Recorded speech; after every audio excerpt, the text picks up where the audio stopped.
നമസ്കാരം. വാർത്തയിൽ നിന്ന് ആരംഭിക്കുന്നു. ആദ്യം പ്രധാന വാർത്തകൾ.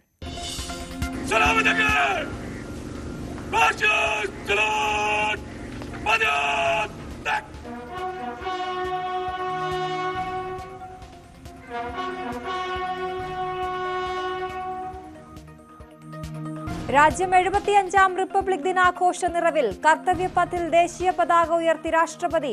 യുദ്ധസ്മാരകത്തിൽ പുഷ്പചക്രമർപ്പിച്ച് പ്രധാനമന്ത്രി. മുഖ്യാതിഥിയായി ഫ്രഞ്ച് പ്രസിഡന്റ്. വൈവിധ്യങ്ങൾ വിളിച്ചോതി പരേഡ്.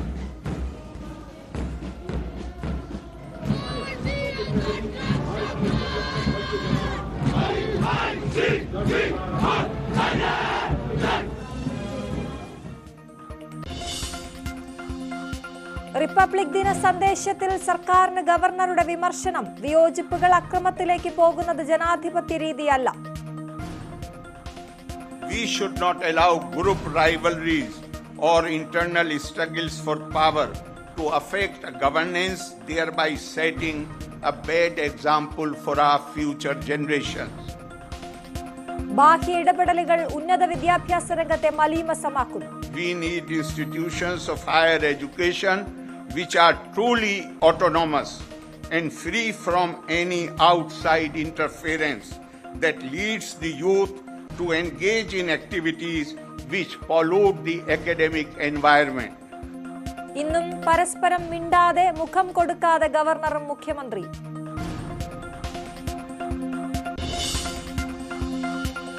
ഗവർണറുടെ ആറ്റിറ്റ്യൂഡ് ശരിയല്ലെന്ന് മന്ത്രി വി.എൻ. വാസവൻ. നിലപാടുകൾ ഭരണഘടനാ വിരുദ്ധമെന്നും വിമർശനം. ഗവർണർ നിയമസഭയെ അവഹേളിച്ചെന്ന് കെ. മുരളീധരൻ.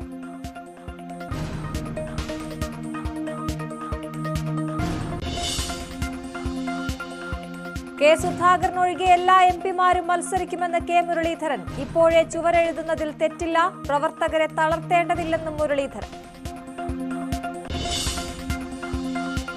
കടുവാഭീതി ഒഴിയാതെ വയനാട്. കൊളഗപ്പാറ ചൂരിമലയിൽ വീണ്ടും പശുവിനെ കൊന്നു. ഒരു മാസത്തിനിടയിലെ 4ാമത്തെ കടുവാക്രമണം.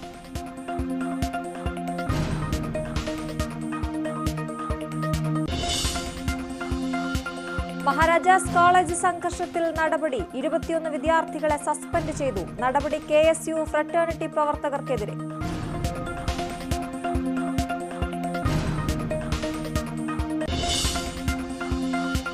ഹൈദരാബാദ് ടെസ്റ്റിൽ ഇംഗ്ലണ്ടിനെതിരെ ഇന്ത്യക്ക് ലീഡ്. KL രാഹുലിന് അർദ്ധ സെഞ്ചുറി. ഓസ്ട്രേലിയൻ ഓപ്പണിൽ നിന്ന് നൊവാക് ജോക്കോവിച്ച് പുറത്ത്. ജെനിക് സിന്നർ ഫൈനൽ.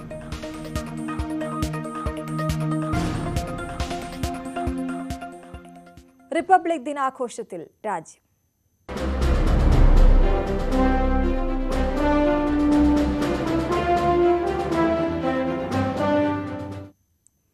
രാജ്യം 75ാം റിപ്പബ്ലിക് ദിനാഘോഷ നിറവിൽ. ഡൽഹി കർത്തവ്യപഥിൽ രാഷ്ട്രപതി ദ്രൗപദി മുർമു ദേശീയ പതാക ഉയർത്തി. ഫ്രഞ്ച് പ്രസിഡന്റ് ഇമ്മാനുവൽ മാക്രോൺ മുഖ്യാതിഥിയായിരുന്നു. ഇന്ത്യ ഗേറ്റിലെ അമർ ജവാൻ ജ്യോതിയിൽ പ്രധാനമന്ത്രി പുഷ്പചക്രമർപ്പിച്ചു. നാരീശക്തി പ്രതിഫലിപ്പിക്കുന്നതായിരുന്നു കർത്തവ്യപഥിൽ നടന്ന റിപ്പബ്ലിക് ദിന പരേഡ്.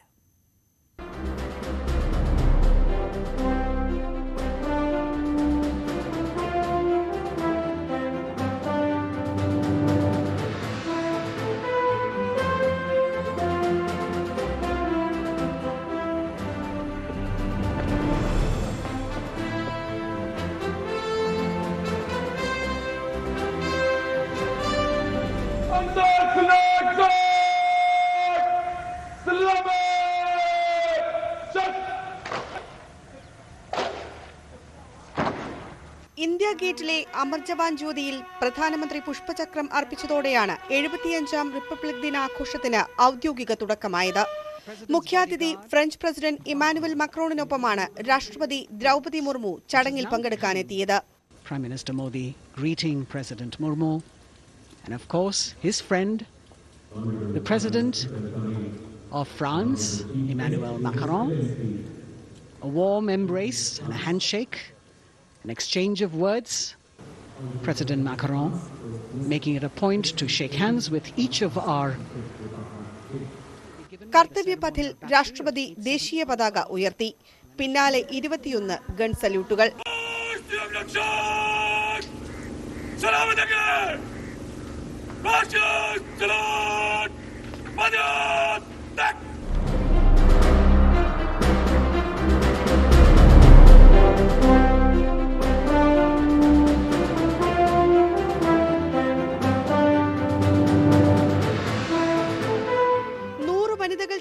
നടത്തിയ ശംഖനാദത്തോടെയാണ് വർണ്ണാഭമായ പരേഡിന് തുടക്കമായത്. രാജ്യത്തിന്റെ നാരീശക്തി വിളിച്ചോതിയ ആഘോഷത്തിൽ 80% വനിതകളാണ് പങ്കെടുത്തതെന്നത് ഇത്തവണത്തെ ആഘോഷത്തിന്റെ പ്രത്യേകതയായി.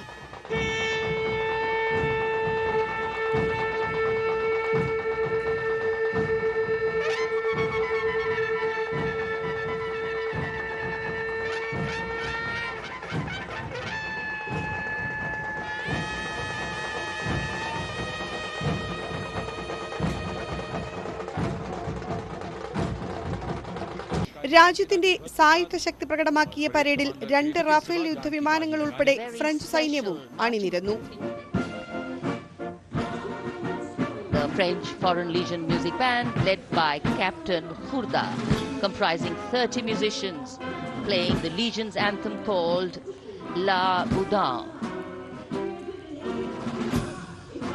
And close behind them, we have വികസിത ഭാരതം ജനാധിപത്യത്തിന്റെ മാതാവ് എന്ന തീമിലാണ് ഇത്തവണ ഫ്ലോട്ടുകൾ അവതരിപ്പിച്ചത്. മണിപ്പൂർ, UP ഉൾപ്പെടെ 16 സംസ്ഥാനങ്ങളുടെ ഫ്ലോട്ടുകൾ അവതരിപ്പിച്ചു.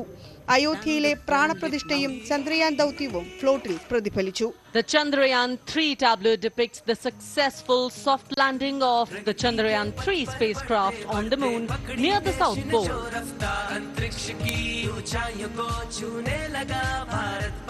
हाल ही में श्री राम जन्मभूमि अयोध्या में संपन्न हुए श्री राम लला की प्राण प्रतिष्ठा समारोह को झांकी के अग्रभाग में दिखाया गया है.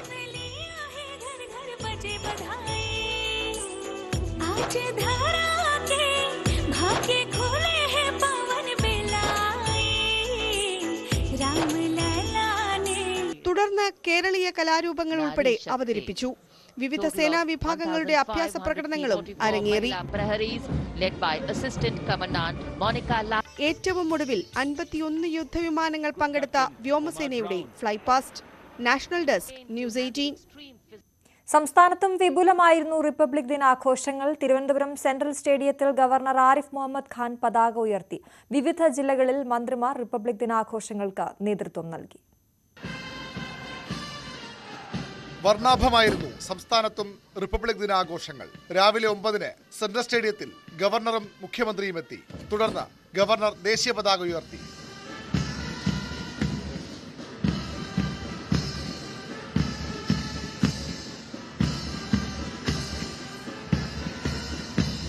വിവിധ സേനാ വിഭാഗങ്ങളുടെ പരേഡിന് ഗവർണർ അഭിവാദ്യം സ്വീകരിച്ചു.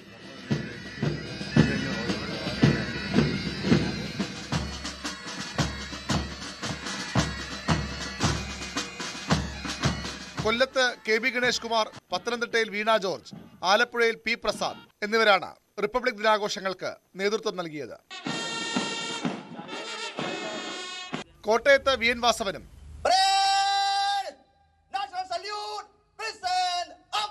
എറണാകുളത്ത് K രാജനും ഇടുക്കി IDA ഗ്രൗണ്ടിൽ റോഷി അഗസ്റ്റിനും സല്യൂട്ട് സ്വീകരിച്ചു.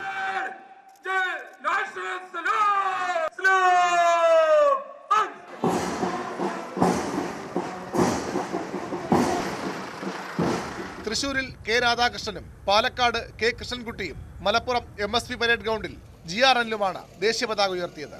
മലപ്പുറം സിവിൽ സ്റ്റേഷൻ പരിസരത്തെ പ്രഭാതഭേരിയോടെയാണ് ജില്ലയിലെ റിപ്പബ്ലിക് ദിനാഘോഷങ്ങൾക്ക് തുടക്കമായത്. കൽപ്പറ്റയിൽ AK ശശീന്ദ്രൻ ദേശീയ പതാക ഉയർത്തി സല്യൂട്ട് സ്വീകരിച്ചു. 26 പ്ലറ്റൂണുകൾ പരേഡിൽ അണിനിരന്നു. കണ്ണൂർ പോലീസ് പരേഡ് ഗ്രൗണ്ടിൽ നടന്ന റിപ്പബ്ലിക് ദിനാഘോഷത്തിൽ കടന്നപ്പള്ളി രാമചന്ദ്രൻ പതാക ഉയർത്തി. കാസർഗോഡ് ഡോക്ടർ R ബിന്ദുവാണ് പതാക ഉയർത്തി പരേഡിന് അഭിവാദ്യം സ്വീകരിച്ചത്. രാജ്ഭവനിലും പോലീസ് ആസ്ഥാനത്തും വിവിധ രാഷ്ട്രീയ പാർട്ടികളുടെ ആസ്ഥാനങ്ങളിലും ദേശീയ പതാക ഉയർത്തി. വിവിധ ബ്യൂറോകൾക്കൊപ്പം ന്യൂസ് ഡെസ്ക്, ന്യൂസ് 18. റിപ്പബ്ലിക് ദിന ആഘോഷ സന്ദേശത്തിൽ സംസ്ഥാന സർക്കാരിനെ വിമർശിച്ചും കേന്ദ്ര സർക്കാരിനെ പുകഴ്ത്തിയും ഗവർണർ ആരിഫ് മുഹമ്മദ് ഖാൻ ജനാധിപത്യത്തിൽ വിയോജിപ്പുകൾ സ്വാഭാവികമാണെന്നും അത് അക്രമത്തിലേക്ക് പോകുന്നത് നല്ല പ്രവണതയല്ലെന്നും ഗവർണർ ചൂണ്ടിക്കാട്ടി. Dissent and differences of opinion are essential ingredients of democratic functioning, but dissent degenerating into violence, be it physical or verbal, is a betrayal of democracy and symbol of human failure. As a society, we should not allow group rivalries or internal struggles for power to affect governance, thereby setting a bad example for our future generations. ഉന്നത വിദ്യാഭ്യാസ രംഗത്തെ ബാഹ്യ ഇടപെടലുകൾ academic മേഖലയെ തകർക്കുമെന്നും ഗവർണറുടെ ഒളിയമ്പ്. For this, we need institutions of higher education which are truly autonomous and free from any outside interference that leads the youth to engage in activities which pollute the academic environment. The need of the hour is to foster in society a culture of greater civility, empathy, and dialogue that reposes faith in the power of argument and not in the argument of power. Chandrayaan, Vande Bharat അടക്കം കേന്ദ്ര സർക്കാരിന്റെ നേട്ടങ്ങളും എണ്ണി പറഞ്ഞായിരുന്നു ഗവർണറുടെ പ്രസംഗം. Vande Bharat, as well as the Kochi Water Metro, the first of its kind in India, operating on electric hybrid mode. The dry dock and international ship repair facility at Kochi Shipyard, recently dedicated to the nation by Honorable Prime Minister Shri Narendra Modi, are Kerala's contribution to the success of Make in India.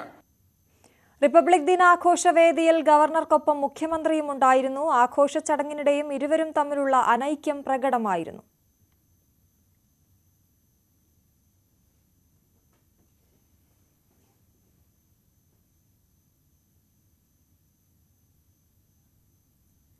V വിനോദിന്റെ റിപ്പോർട്ടിലേക്ക്. പതിവ് കാഴ്ച തന്നെ ഇന്നും സംഭവിച്ചു. സർക്കാർ പരിപാടിയിൽ ഗവർണറും മുഖ്യമന്ത്രിയും പങ്കെടുത്തു. പക്ഷേ മുഖത്ത് നോക്കിയില്ല, ഒരു വാക്കുപോലും പരസ്പരം മിണ്ടിയില്ല. ഗവർണറുടെ ഇന്നത്തെ പ്രസംഗവും ശ്രദ്ധേയമായി. റിപ്പബ്ലിക് ദിന സന്ദേശത്തിൽ അദ്ദേഹം പറഞ്ഞത് രാഷ്ട്രത്തിൻ്റെ കുതിപ്പാണ്, പ്രത്യേകിച്ച് BJP സർക്കാരിൻ്റെയും മോഡിയുടെയും ഗുണഗണങ്ങൾ വിവരിക്കാനാണ് അദ്ദേഹത്തിൻ്റെ പ്രസംഗത്തിൽ വലിയൊരു സമയവും അദ്ദേഹം ചെലവിട്ടത്. അതിൽ തന്നെ വികസിത് സങ്കല്പ് യാത്ര, അത് സമീപകാലത്ത് BJP സർക്കാർ നടത്തുന്ന പരിപാടിയാണ്. മന്ത്രിമാരും പ്രധാനപ്പെട്ട BJP നേതാക്കളും രാജ്യത്ത് അങ്ങോളം ഇങ്ങോളം സഞ്ചരിക്കുകയും ഈ NDA സർക്കാരിൻ്റെ വികസന നേട്ടങ്ങൾ ജനങ്ങളിൽ എത്തിക്കുന്നതിന് വേണ്ടിയുള്ള സമ്പർക്കങ്ങളിൽ ഏർപ്പെടുകയും ചെയ്യുന്നു. ഈ പരിപാടി, ഈ ഒരു രാഷ്ട്രീയ പരിപാടി എന്ന് തന്നെ വിശേഷിപ്പിക്കാവുന്ന സംഗതി അതേപടി അദ്ദേഹത്തിൻ്റെ പ്രസംഗത്തിൽ ഉൾക്കൊള്ളിക്കുകയും അതിലെ വികസനങ്ങൾ ഗവർണർ ചൂണ്ടിക്കാട്ടുകയും ചെയ്യുന്നു. മാത്രവുമല്ല, സംസ്ഥാനത്തെ വിമർശിക്കുന്ന കാര്യങ്ങളും ഗവർണറുടെ പ്രസംഗത്തിലുണ്ടായി. ഏറ്റവും പ്രധാനപ്പെട്ടത് ഉന്നത വിദ്യാഭ്യാസ രംഗവുമായി ബന്ധപ്പെട്ടുള്ളതായിരുന്നു. ഉന്നത വിദ്യാഭ്യാസ രംഗത്തെ ബാഹ്യ ഇടപെടലുകൾ അത് അക്കാഡമി തലത്തെ മലിനമാക്കുന്നു എന്നാണ് ഗവർണർ പറഞ്ഞത്. ജനാധിപത്യം ആരോഗ്യപരമായ രീതിയിൽ വേണം. വ്യത്യസ്ത അഭിപ്രായം പറയുന്നവരെ കായികമായും അല്ലാതെ വാക്കുകൾ കൊണ്ടും എതിരിടുകയല്ല വേണ്ടത് എന്ന ഒരു കാര്യം കൂടി ഗവർണർ പറയുന്ന സാഹചര്യം. അദ്ദേഹം വാക്കുകൾ എന്ന് പറയുമ്പോൾ പരുഷമായ വാക്കുകളും രൂക്ഷമായ വാക്കുകളും എന്ന് തന്നെയാണ് അദ്ദേഹം അർത്ഥം വെച്ചത്. കാരണം കഴിഞ്ഞ കാലങ്ങളിൽ നമുക്കറിയാം SFIയുടെയൊക്കെയും സമരമുണ്ടായിരുന്നു, ഗവർണർക്കെതിരെയുള്ള ബാനറുകൾ. ഇതെല്ലാം തന്നെ പറയാതെ പറയുകയായിരുന്നു, വരികൾക്കിടയിൽ അദ്ദേഹം വായിക്കുകയായിരുന്നു എന്നത് വ്യക്തമാണ്. അതേസമയം കേരളത്തിലെ ചില പദ്ധതികൾ, അത് ഗ്രാമീണ തൊഴിലുറപ്പ് പദ്ധതിയാണ്, കേന്ദ്രാവിഷ്കൃത പദ്ധതി കേരളത്തിൽ നടപ്പാക്കുന്നതാണ്. അതിൽ മുന്നാക്കം പോകുന്നതിന് സംസ്ഥാനത്തിന് കഴിഞ്ഞു എന്ന് അദ്ദേഹം പറയുന്നു. വന്ദേ ഭാരതിൻ്റെയും കൊച്ചി വാട്ടർ മെട്രോയുടെയും ഗുണം എടുത്തു പറയുമ്പോൾ അത് മേക്ക് ഇൻ ഇന്ത്യ പദ്ധതിയുടെ വിജയമാണെന്ന് കൂടി പറയാൻ ഗവർണർ ശ്രദ്ധിച്ചു എന്ന കാര്യവും എടുത്തു പറയേണ്ടതാണ്. കഴിഞ്ഞ ദിവസം നയപ്രഖ്യാപന പ്രസംഗം അത് മിനിറ്റുകൾ കൊണ്ട് പൂർത്തിയാക്കിയ ഗവർണർ ഇന്ന് കൂടുതൽ സമയവും ഉപയോഗിച്ചത് കേന്ദ്ര സർക്കാരിനെ പ്രശംസിക്കുന്നതിന് വേണ്ടിയാണ്, മോഡിയെ ഉയർത്തിക്കാട്ടുന്നതിന് വേണ്ടിയാണ്. സംസ്ഥാനത്തിന് വിമർശനമുണ്ടായിരുന്നു, എന്നാൽ ചില കാര്യങ്ങളിൽ അദ്ദേഹം സംസ്ഥാനത്തെ പ്രശംസിച്ചു പോവുകയും ചെയ്തു. റിപ്പബ്ലിക് ദിനത്തോടനുബന്ധിച്ച് ഗവർണർ ഒരുക്കുന്ന അറ്റ് ഹോം വിരുന്ന് ഇന്ന് നടക്കും. രാജ്ഭവനിൽ വൈകിട്ട് 6 മണിക്കാണ് വിരുന്ന്. മുഖ്യമന്ത്രിയെയും പ്രതിപക്ഷ നേതാവിനെയും ക്ഷണിച്ചിട്ടുണ്ടെങ്കിലും ഇരുവരും പങ്കെടുക്കുമോ എന്ന കാര്യത്തിൽ ഉറപ്പില്ല. ജില്ലകളിൽ നടന്ന റിപ്പബ്ലിക് ദിന ചടങ്ങിൽ കേന്ദ്ര സർക്കാരിനെതിരെ പരോക്ഷ വിമർശനവുമായി മന്ത്രിമാർ. ഭരണഘടനാ വെല്ലുവിളി നേരിടുന്നതിനൊപ്പം ഫെഡറൽ സംവിധാനം ഇല്ലാതാക്കാൻ നീക്കം നടക്കുന്നുവെന്നതും മന്ത്രിമാർ ചൂണ്ടിക്കാട്ടി. മുഖ്യമന്ത്രിക്ക് പകരം ജില്ലകളിലെ ചടങ്ങിൽ കൃത്യമായ രാഷ്ട്രീയം പറയാൻ മന്ത്രിമാർ ഈ വേദി ഉപയോഗപ്പെടുത്തിയെന്നതും ശ്രദ്ധേയമാണ്. ആരെങ്കിലും തിരുത്തി എഴുതിയാൻ പുറപ്പെട്ടാൽ ഇല്ലാതാകുന്നതല്ല ബഹുസ്വര ഇന്ത്യയുടെ മഹത്തായ ചരിത്രവും അന്തസ്സാർന്ന പാരമ്പര്യവും. ഒരു ജനാധിപത്യ രാഷ്ട്രത്തിന്റെ ആദ്യത്തെ നിയമസംഹിതയാണ് അതിന്റെ ഭരണഘടന. ഇന്ത്യൻ ജനാധിപത്യം ഏറ്റവും ശ്രേഷ്ഠമായ നിലയിലേക്ക് ഉയരുന്നത് ഇന്ത്യൻ ഭരണഘടനയുടെ പിൻബലത്തിലാണ്. അതുകൊണ്ടാണ് ഭരണഘടനയെ രാഷ്ട്രത്തിന്റെ നട്ടെല്ല് എന്ന് വിളിക്കുന്നത്. നമ്മുടെ ഭരണഘടന നമുക്ക് നൽകുന്ന 4 അമൂല്യരത്നങ്ങളെക്കുറിച്ച് ഈ റിപ്പബ്ലിക് ദിനത്തിൽ നാം വീണ്ടും വീണ്ടും അഭിമാനത്തോടെ ഓർക്കേണ്ടതുണ്ട്. ഭരണഘടന നേരിടുന്ന വെല്ലുവിളിയും ഫെഡറൽ സംവിധാനം ഇല്ലാതാക്കാൻ നീക്കം നടക്കുന്നുവെന്നതുമാണ് മന്ത്രി കെ രാജൻ ചൂണ്ടിക്കാട്ടിയത്. കൂടുതൽ ശക്തമായി ഉയർത്തിപ്പിടിക്കേണ്ട കാലഘട്ടമാണിത്. 7.5 പതിറ്റാണ്ടിന്റെ പാരമ്പര്യമുള്ള ഭരണഘടനയെ സംരക്ഷിച്ചു നിർത്തേണ്ടത് ഓരോ പൗരന്റെയും കടമയായി മാറിയിരിക്കുന്നു. ഇന്ത്യയെ ഇന്ത്യയായി നിലനിർത്തുന്ന പ്രധാന ഘടകമാണ് നമ്മുടെ ഭരണഘടന. ഭരണഘടനാ മൂല്യങ്ങളാണ് മുഹമ്മദ് റിയാസ് ഓർമ്മപ്പെടുത്തിയത്. ഡൽഹിയിൽ കേന്ദ്രവിരുദ്ധ സമരത്തിന് സർക്കാർ ഒരുങ്ങുന്നതിനിടെയാണ് റിപ്പബ്ലിക് ദിന ചടങ്ങിലെ മന്ത്രിമാരുടെ നീക്കം. ഗവർണർ മുഖ്യമന്ത്രിയെ വേദിയിലിരുത്തി കേന്ദ്ര സർക്കാരിനെ പുകഴ്ത്തിയപ്പോൾ ജില്ലകളിലെ വേദികളിൽ കേന്ദ്ര വിമർശനത്തിന് അവസരമാക്കുകയായിരുന്നു മന്ത്രിമാർ. News desk, news 18. ഭരണഘടനാ വധഭീഷണിയിലെന്ന് മന്ത്രി മുഹമ്മദ് റിയാസ്. എപ്പോഴാണ് ഭരണഘടനയുടെ കഥ കഴിയുക എന്നറിയില്ല. ജീവിതത്തിൽ സമരം ചെയ്ത് പരിചയമില്ലാത്തവർക്ക് പലതും തോന്നുമെന്നും മന്ത്രി മുഹമ്മദ് റിയാസ് പറഞ്ഞു. ഈ ഭരണഘടന ഇന്ത്യയെ എങ്ങനെയാണ് സംരക്ഷിതമായി മുന്നോട്ട് കൊണ്ടുപോകുന്നത്, സുരക്ഷിതമായി മുന്നോട്ട് കൊണ്ടുപോകുന്നത് എന്നുള്ളതിന് നിരവധി ഉദാഹരണങ്ങൾ നമ്മുടെ മുമ്പിലുണ്ട്. പക്ഷേ കുറച്ചു കാലമായിട്ട് ഭരണഘടന തന്നെ വലിയ നിലയിൽ അക്രമങ്ങൾ നേരിടുകയാണ്. ഇന്ത്യൻ ഭരണഘടന വധഭീഷണിയിലാണ്. വധഭീഷണിയിലായ ഒരു ഭരണഘടനയാണ് ഇന്ന് നമ്മുടെ രാജ്യത്ത്. എപ്പോഴാണ് ഭരണഘടനയുടെ കഥ കഴിയുക എന്ന് പറയാൻ നമുക്ക് സാധ്യമാക്കാത്ത നിലയിലേക്കുള്ള സംഭവവികാസങ്ങളാണ് നടക്കുന്നത്. അപകടകരമായ സാഹചര്യത്തിലൂടെ നമ്മുടെ രാജ്യത്തിന്റെ ഭരണഘടന മുന്നോട്ട് പോവുകയാണ്. നയപ്രഖ്യാപന പ്രസംഗം ചുരുക്കിയതിൽ ഗവർണറെ വിമർശിച്ച് മന്ത്രി വി.എൻ. വാസവൻ. ആരിഫ് മുഹമ്മദ് ഖാന്റെ ആറ്റിറ്റ്യൂഡ് ശരിയല്ല. ഇങ്ങനെയായിരുന്നു നയപ്രഖ്യാപന പ്രസംഗം നടത്തേണ്ടിയിരുന്നത്. ഭരണഘടന വിരുദ്ധമായ നിലപാടാണ് പല കാര്യങ്ങളിലും ഗവർണർ സ്വീകരിക്കുന്നത്. കേന്ദ്രവിരുദ്ധ സമരത്തിൽ നിന്ന് സർക്കാർ പിന്മാറിയിട്ടില്ല. പ്രതിപക്ഷം ഉയർത്തുന്നത് അനാവശ്യ വിമർശനങ്ങളെന്നും മന്ത്രി വി.എൻ. വാസവൻ ന്യൂസ് 18നോട് പറഞ്ഞു. ഗവർണർ നയപ്രഖ്യാപനം ചുരുക്കിയതിൽ വിവാദത്തിന്റെ ആവശ്യമില്ലെന്ന് മുഖ്യമന്ത്രി നിലപാട് സ്വീകരിച്ചെങ്കിലും അതിൽ നിന്ന് വ്യത്യസ്തമായ പ്രതികരണമാണ് വി.എൻ. വാസവന്റേത്. കഴിഞ്ഞ ദിവസം ഇ.പി. ജയരാജനും ഗവർണർക്കെതിരെ രംഗത്ത് വന്നിരുന്നു. ഗവർണർ സർക്കാർ പോര് അസാധാരണമായ തലത്തിൽ മറ്റൊരു രീതിയിലേക്ക് നീങ്ങുന്നതിനിടയിൽ നിലപാട് വ്യക്തമാക്കി മന്ത്രി വി.എൻ. വാസവൻ ന്യൂസ് 18നോടൊപ്പം ചേരുന്നു. ഒരു നയപ്രഖ്യാപന പ്രസംഗ ദിനത്തിൽ ഇന്നേ വരെ കേരള നിയമസഭ കണ്ടിട്ടില്ലാത്ത ഒരു കാഴ്ചയ്ക്കാണ് കഴിഞ്ഞ ദിവസം സാക്ഷ്യം വഹിക്കേണ്ടി വന്നത്. അങ്ങനെയാണെങ്കിൽ ഗവർണറുടെ ഭാഗത്തു നിന്നുണ്ടാകുന്ന ഈ നടപടി സർക്കാർ ഏത് തലത്തിലായിരിക്കും നോക്കിക്കാണുക? നാളിതുവരെ കേരള നിയമസഭയുടെ ചരിത്രത്തിൽ ഉണ്ടാവാത്ത ഏറ്റവും ചുരുങ്ങിയ സമയം കൊണ്ട് നയപ്രഖ്യാപന പ്രസംഗം നടത്തി ഗവർണർ സഭ വിട്ടു പോവുകയാണ് ഉണ്ടായത്. ആദ്യ വാചകങ്ങൾ വായിച്ചു, അവസാന ഖണ്ഡിക വായിച്ചു. ഭരണഘടനാപരമായ ബാധ്യത അദ്ദേഹം നിറവേറ്റി. പക്ഷേ അദ്ദേഹത്തിന്റെ ആറ്റിറ്റ്യൂഡ് ശരിയായിരുന്നില്ല. സഭയോടുള്ള ഒരു അനാദരവെന്ന് വേണേൽ പറയാവുന്ന രൂപത്തിലാണ് ആ സമീപനങ്ങൾ പൊതുവിലുണ്ടായിട്ടുള്ളത്.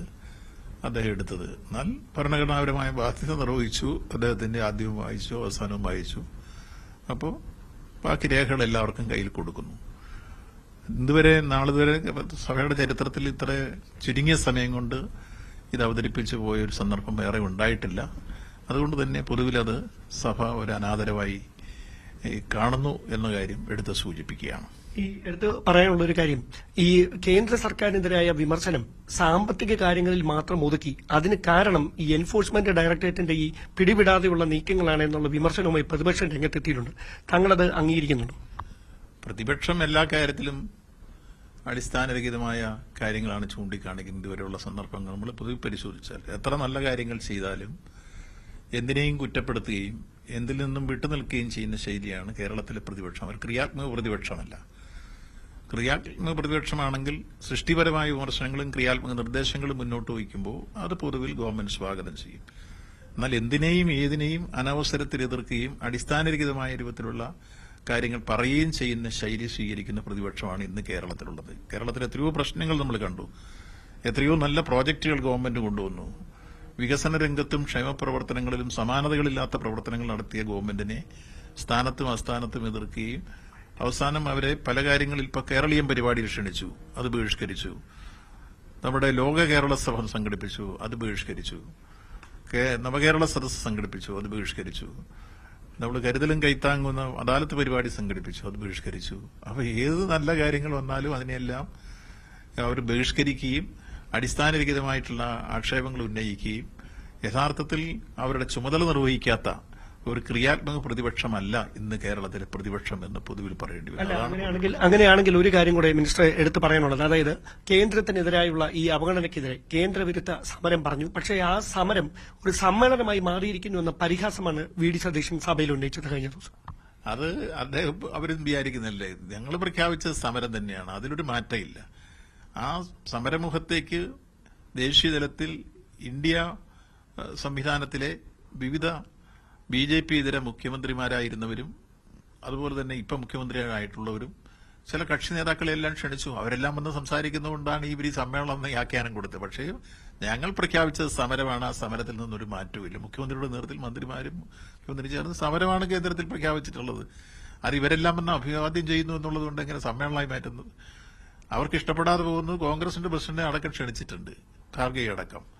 അപ്പൊ അങ്ങനെ വിവിധ ആളുകളെ ക്ഷണിച്ചതുകൊണ്ട് അത് സമ്മേളനമായി മാറുമോ? അപ്പോൾ അതുകൊണ്ട് ഇല്ലാത്ത കാര്യങ്ങൾ യഥാർത്ഥത്തിൽ പ്രതിപക്ഷം പരിഹാസരൂപത്തിലും ആക്ഷേപരൂപത്തിലും കൊണ്ടിരുന്നത് അത് അവരുടെ സ്ഥിരം ജോലിയാണ്. അത് അവർ ചെയ്തുകൊണ്ടേയിരിക്കുന്നു. അവർക്ക് യഥാർത്ഥത്തിൽ പങ്കെടുക്കാൻ അവരെ ക്ഷണിച്ചതല്ലേ. ബഹുമാനപ്പെട്ട മുഖ്യമന്ത്രി പ്രതിപക്ഷ നേതാവിനെയും പ്രതിപക്ഷ ഉപനേതാവിനെയും ക്ഷണിച്ച് ന്യായമായി കേരളത്തിന്റെ താല്പര്യത്തോടും വികാരത്തോടും അവർ യോജിക്കുന്നെങ്കിൽ ഇതിൽ പങ്കെടുക്കുന്നതിൽ എന്താ തെറ്റ്?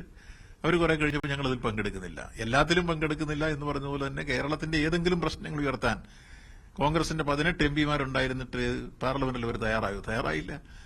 അത് തന്നെ ഇപ്പോൾ പ്രതിപക്ഷം സ്വീകരിക്കുന്നു. അതാണ് വസ്തുത. ഒരു കാര്യം കൂടി, ഈ ഗവർണർ റിപ്പബ്ലിക് ദിനത്തിൽ സാധാരണയായി ചായ സൽക്കാരം നടത്താറുണ്ട്. അതിൽ സർക്കാർ പ്രതിനിധി എന്ന നിലയിൽ താങ്കൾ പങ്കെടുക്കും? ഇല്ല, എനിക്ക് കോട്ടയത്താണ് ഫ്ലൈ ഹോസ്റ്റിംഗ് നിർണയിച്ചിട്ടുള്ളത്. റിപ്പബ്ലിക് ദിന പരേഡിൽ ഞാൻ കോട്ടയത്താണ് പങ്കെടുക്കുക. അതുകൊണ്ട് ഞാനതിൽ ഇവിടെ കോട്ടയത്ത് ഇവിടെ ഓടി വരാൻ കഴിയില്ല, അതുകൊണ്ട് തന്നെ പങ്കെടുക്കില്ല. അക്കാര്യത്തിൽ സർക്കാർ തലത്തിൽ എന്തെങ്കിലും കൂടിയാലോചനയോ? ഒരു കൂടിയാലോചന നടത്തിയിട്ടില്ല അക്കാര്യത്തെ സംബന്ധിച്ച്, അങ്ങനെ ഒരു തീരുമാനമൊന്നും. അതായത് ഈ ഗവർണറുമായിട്ടുള്ള പോര് ഇങ്ങനെ തന്നെ തുടരും എന്നാണോ പറയുന്നത്? ഇല്ല, ഗവൺമെന്റിന് യാതൊരു പോരുമില്ലല്ലോ.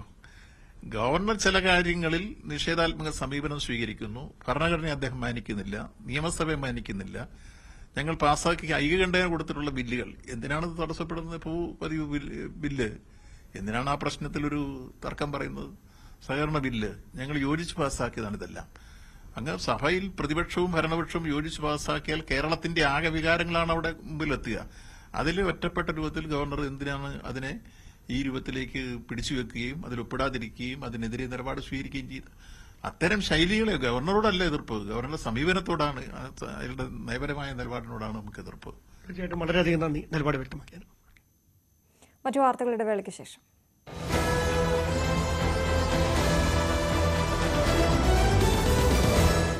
ഈ പരിപാടി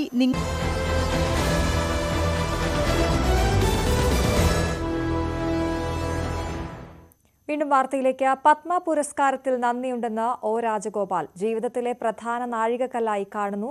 പൊതുരംഗത്ത് സ്വാർത്ഥതയില്ലാതെ എല്ലാവരെയും ഒരുപോലെ കണ്ട് ജീവിച്ചെന്നും രാജഗോപാൽ പറഞ്ഞു. അംഗീകാരത്തിന് തീർച്ചയായിട്ടും സന്തുഷ്ടനാണ്, അതിൽ വളരെ നന്ദിയുണ്ട്. എനിക്ക് തോന്നുന്നു ഞാനിതിൻ്റെ പുറകെ നടന്നിട്ടില്ല. ഇതൊരു സർപ്രൈസ് ആയിരുന്നു, എനിക്ക് ചോദിച്ചിട്ടുമില്ല ആരോടും. അതിങ്ങനെ ഇങ്ങനെ വിളിച്ച് ഇന്നലെ കാലത്താണ് ആ ഓഫീസർ ചോദിച്ചത്, അങ്ങനത്തെ വിഭൂഷൺ തരാൻ പോകുന്നു എന്ന് പറയുന്നു, അതെങ്ങനെ സ്വീകരിക്കുമോ എന്ന് ചോദിച്ചു. ഞാൻ പറഞ്ഞു തീർച്ചയായിട്ടും സർക്കാരിൻ്റെ തരുന്നതായിട്ടുള്ളൊരു ആനുകൂല്യമല്ലേ, അത് തീർച്ചയായിട്ടും അത് ഞാൻ സ്വീകരിക്കും, സന്തോഷപൂർവ്വം സ്വീകരിക്കും. എൻ്റെ ജീവിതത്തിൽ ഒരു പ്രധാനപ്പെട്ട ഒരു നാഴികക്കല്ലായിട്ട് ഞാൻ കാണുന്നു. പത്മശ്രീ ലഭിച്ചതിൽ സന്തോഷമുണ്ടെന്നും സാധാരണക്കാരായ കർഷകരെ അംഗീകരിക്കുന്നത് വലിയ പ്രചോദനമാണെന്നും കാസർകോട്ടെ നെൽകർഷകൻ സത്യനാരായണ ബാലേരി. അന്യം നിന്നു പോകുന്ന നാടൻ നെല്ലിനങ്ങൾ സംഭരിച്ച് സംരക്ഷിച്ച പ്രവർത്തനമാണ് സത്യനാരായണ ബാലേരിയെ അവാർഡിന് അർഹനാക്കിയത്. ഭയങ്കര ഒരു സന്തോഷത്തിന്റെ കാര്യമാണ്. നമ്മളെ പോലത്തെ ആൾക്കാരെയും കൂടി സർക്കാർ ഈ പ്രവൃത്തിക്ക് ഇത് അംഗീകരിക്കുന്ന പറഞ്ഞാൽ വലിയൊരു കാര്യമാണ്. നമ്മളത് പ്രതീക്ഷിക്കുന്ന കാര്യമല്ല. എന്നാലും നമുക്കൊരു ഇങ്ങനത്തെ കിട്ടി നമ്മൾ മറ്റുള്ളവർക്ക് ഈ അവാർഡ് ഒരു വലിയ പ്രചോദനമായി മാറും. നമ്മൾ ഈ മംഗളൂർ KVK നോമിനേറ്റ് ചെയ്തത്. നമ്മൾ ഈ കന്നഡ മേഖലയിൽ ഉണ്ടായതുകൊണ്ട് അടുത്ത ഒരുപാട് സയൻറ്റിസ്റ്റുകൾ ഫ്രണ്ട്ഷിപ്പ് ഉണ്ടായതുകൊണ്ട്, പിന്നെ അടുത്ത യൂണിവേഴ്സിറ്റിയിൽ ഒരുപാട് നമ്മളെ വ്യക്തി പ്രദർശനത്തിന് വെക്കുന്നതുകൊണ്ട് അവർ നമ്മൾ ഒരുപാട് അറിയാം. അതുകൊണ്ട് അവർ നമ്മൾ നോമിനേറ്റ് ചെയ്യുക. തെരഞ്ഞെടുപ്പ് സ്ഥാനാർത്ഥിത്വവുമായി ബന്ധപ്പെട്ട ചുവരെഴുത്തുകൾ പ്രവർത്തകരുടെ ആവേശമെന്ന് കെ മുരളീധരൻ. പ്രവർത്തകരെ തളർത്തേണ്ടതില്ല. സുധാകരൻ ഒഴികെ എല്ലാ കോൺഗ്രസ് എംപിമാരും മത്സരിക്കുമെന്നും കെ മുരളീധരൻ പറഞ്ഞു. അത് പ്രവർത്തകരുടെ ആവേശമല്ലേ, ആവേശം തണുപ്പിക്കണ്ട. എല്ലാവരും മത്സരിക്കാനാണ് ഇപ്പോൾ ഏതാണ്ട് ധാരണ. കണ്ണൂർ ഒഴികെ. കണ്ണൂർ KPC പ്രസിഡന്റ് സാധാരണ കഴിഞ്ഞ മുല്ലപ്പള്ളി മാറി നിന്നിരുന്നു. അതുപോലെ മാറി നിൽക്കാനാണ് സുധാകരൻ ദേശീയ നേതൃത്വത്തിന് അറിയിച്ചിട്ടുള്ള തീരുമാനമായിട്ടില്ല. ബാക്കി എല്ലാവരും ഉണ്ടാവും എന്നാണ് പ്രതീക്ഷ. തൃശൂർ MLA ബാലചന്ദ്രന്റെ ഫേസ്ബുക്ക് പോസ്റ്റ് വിശ്വാസികളെ വേദനിപ്പിക്കുന്നതും വർഗീയവാദികൾക്ക് ആയുധം നൽകുന്നതുമെന്ന് പ്രതിപക്ഷ നേതാവ്. ഇടതുമുന്നണിയും CPIയും നിലപാട് വ്യക്തമാക്കണം. ഒരു ജനപ്രതിനിധിയിൽ നിന്ന് ഒരിക്കലും ഉണ്ടാകാൻ പാടില്ലാത്ത പരാമർശങ്ങളാണ് ബാലചന്ദ്രൻ നടത്തിയത്. ഫേസ്ബുക്ക് പോസ്റ്റ് പിൻവലിച്ചതുകൊണ്ട് അത് ഉണ്ടാക്കിയ മുറിവുകൾ ഉണങ്ങുന്നതല്ലെന്നും പ്രതിപക്ഷ നേതാവിന്റെ കുറിപ്പിൽ പറയുന്നു. രാമായണത്തിലെ രാമനും ലക്ഷ്മണനും സീത പൊറോട്ടയും ഇറച്ചിയും വിളമ്പിക്കൊടുത്തു എന്നായിരുന്നു MLAയുടെ ഫേസ്ബുക്ക് പോസ്റ്റ്. വിവാദമായതിനെ തുടർന്ന് പോസ്റ്റ് പിൻവലിച്ചിരുന്നു. Thrissur MLA P. ബാലചന്ദ്രൻ ശ്രീരാമനെ അവഹേളിച്ചുകൊണ്ട് പോസ്റ്റിട്ട സംഭവത്തിൽ പ്രതിഷേധിച്ച് ഹിന്ദു ഐക്യവേദിയുടെ നേതൃത്വത്തിൽ MLA ഓഫീസിലേക്ക് മാർച്ച് സംസ്ഥാന ജനറൽ സെക്രട്ടറി P. സുധാകരൻ ഉദ്ഘാടനം ചെയ്തു. MLA രാജിവെക്കണമെന്നാണ് ആവശ്യം.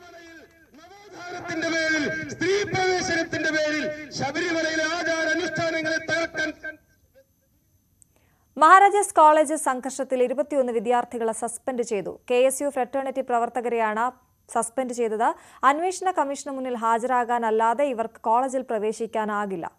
നവമി ദിനേശിന്റെ റിപ്പോർട്ട്.